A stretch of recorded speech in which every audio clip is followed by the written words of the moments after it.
انت عارف يا ناخذه اني هو بيايك طمعان في شيء. دانه بنت عز ربت على الخير والنعمه وعمرها ما عرفت الفقر شلونه. وانت ريال ما اداني البحر ولا الغوص وصرت تقري لي حال في الفريج وقال هالشغله ما عندك. تقري اليهال هو بعيب يا ناخذه سلطان.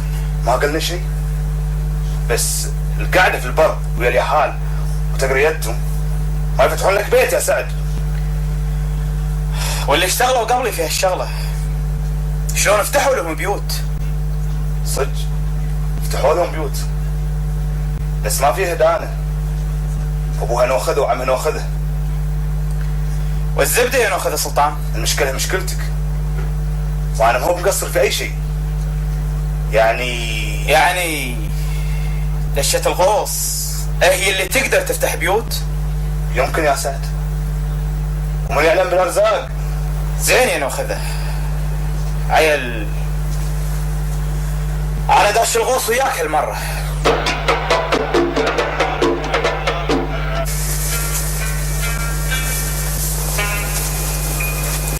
جلسي دان، انا قلت لك ان الحمل خلاص قطي على كتفي وانا قد الشيء ذي لين اوصله البر. تعرف يا سعد من يوم انه اخذه ما حلف علي اني ما اطلع من البيت. شو اللي افكر فيه؟ شو اللي تفكرين فيه؟ افكر اروح واقول له اني ما ابي شيء من ورثة ابوي. افكر اقول له يبي الناس كلهم وشهيتهم عليه. انا ما ابي شيء من الدنيا ذي كلها غير سعد. لا يا دانا، احنا اتفقنا يا دانا ما حد فينا يترك حقه. المحمل من حقك وانت لي انا يا دانا ما اقول الكلام هذه علشان اني طمعان في حلالك، لا، بس في شيء ولازم تعرفينه زين ما زين، ان الحق حق. عارفه يا سعد بس انا حاسه ان المحمل دي هو السبب في كل المصايب. ساعات اقول يا ريت هالمحمل يطبع ولا يحترق ولا يصير في اي شيء عشان افتك. يحترق المحمل وانا فيه؟ يعني تبين تفتكين مني؟ بسم الله عليك يا سعد، انا مو بقصدي. انا عارف قصدك يا دانا، بس صدقيني يا دانا المحمل ما له خص. راس المصايب الطمع اللي معشعش في النفوس. وهالطمع ذي هو اللي انا خايفه عليك منه في البحر. ياخذون كل شيء بس انت ترجع يا سعد.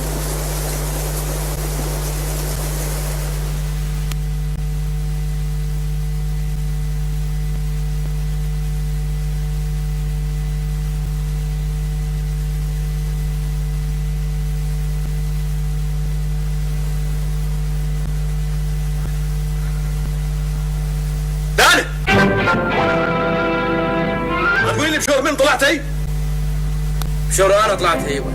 كفو والله صرت تخالف امري في البحر والبر. اخر زمن يا علي. ترى الله يا سلطان الثاني ما راحت مكان. جلع وين جلع. ترى الله وسع صدري يا يبا. قسم بالله العظيم لو ينعن يوم من الايام اني طلعت تكون موت العيالي. الله يهداك يا سلطان اذكر الله. وسع صدري. ليش طالع الشكل دي ها؟ الله يهداك. ليش طالع الشكل؟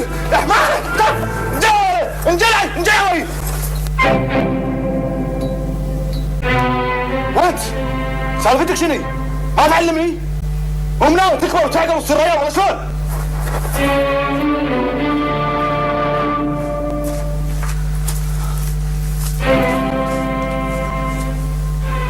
انا ريال يا ايبه وما خبرني سويت شيء وقصرت فيه. ما دام انك تقول انك ريال ليش مو براضي تفهمني وتساعدني؟ انت يا ايبه اللي مراضي تعلمني شلون اساعدك. انت تدري شو وراها داره؟ تدري ان المحمل اللي سوى ابوك ناخذه وما هو كافور في الديره ملك دانه؟ تدري ان دانه لو اخذت واحد غيرك ايش بتصير انت؟ ايش بصير يعني يا هبه؟ ايش بتصير؟ يا اما انا رضيف ولا تنباب. بس هذه يبا انا ما يهمني، انا كل اللي يهمني دانه، لا يهمني لا المحمل ولا الورث. شو هالكلام يا ثور؟ شوف يا اما انك تصير ريال وتفر راشته يا اما انك تخليها على عياله واعرف على السنع شلون.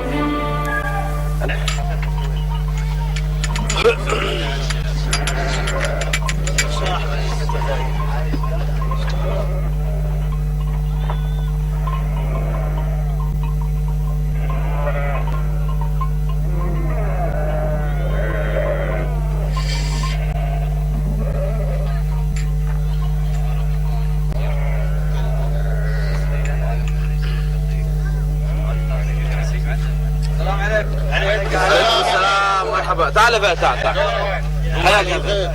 حياك الله بخير يا فهد. حياك مرحبا. الله يسلمك. الاخبار كيف حالك يا فهد؟ الله يسلمك. المعونة تمام وشلونك؟ الوالد يسلم عليك. عطنا شاي يا عجيل. يلا شاي. يلا شاي. تسلم يا عجيل.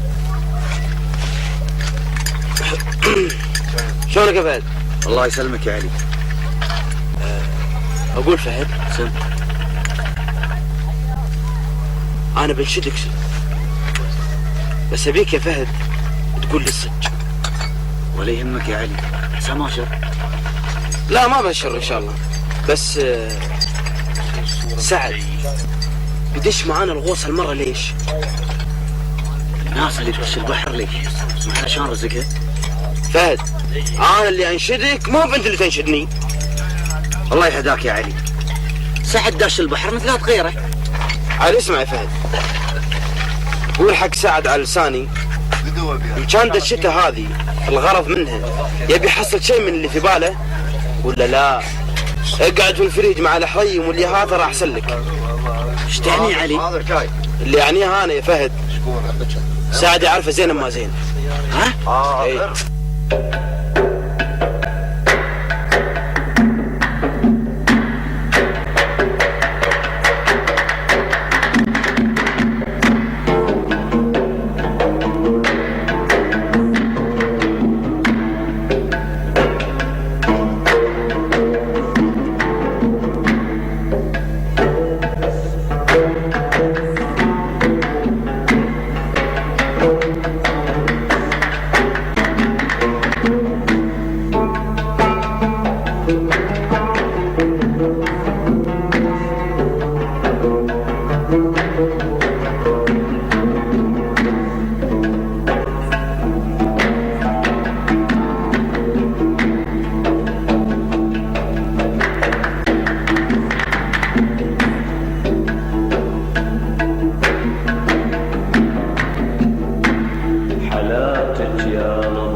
حالاتك يا نظر عيني مطر يروي العطش ويخضر الديرة.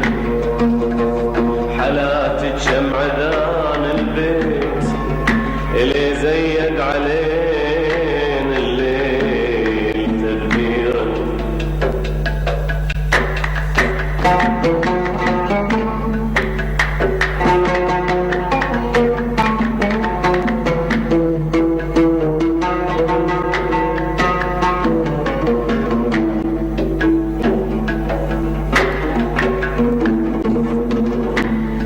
حالاتك والسما سود اشوفك نايمة تفادي.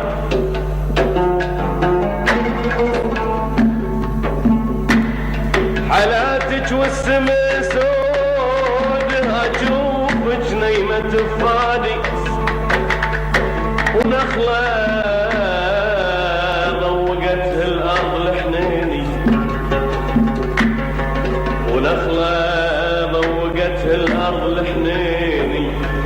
ودرك لي وين تعطي في الثمر شيرة.